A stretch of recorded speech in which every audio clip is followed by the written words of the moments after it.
এনে এগৰাকী ইউটিউবাৰ আমাৰ মাজত উপস্থিত আছে, এগৰাকী মানৱ দৰদী ইউটিউবাৰ। তেওঁ সমাজৰ কাৰণে বহুখিনি কাম কৰিছে, আৰ্তজনৰ ওচৰত থিয় হৈছে, বহুখিনি অভাৱ অভিযোগ তেওঁ নিজৰ ভিডিঅ'ৰ জৰিয়তে সমাজলৈ আগবঢ়াই দিছে আৰু তাৰ সমাধানো সেই ভিডিঅ' কেইটিৰ জৰিয়তেই তেওঁ আগবঢ়াইছে। আমি সকলোৱে চিনি পোৱা এটি নাম শ্ৰীযুত পিংকু দাস। পিংকু দাক মই মঞ্চলৈ আহিবলৈ অনুৰোধ জনাইছোঁ। এয়া আমাৰ আটাইৰে মৰমৰ শ্ৰীযুত পিংকু দাস।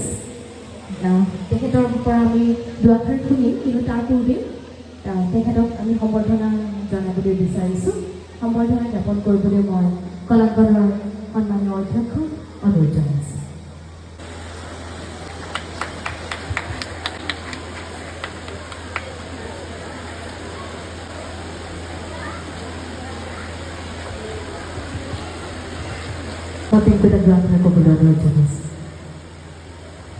নমস্কাৰ সকলোকে।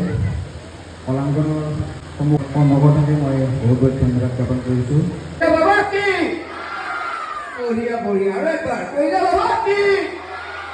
ধন্যবাদ।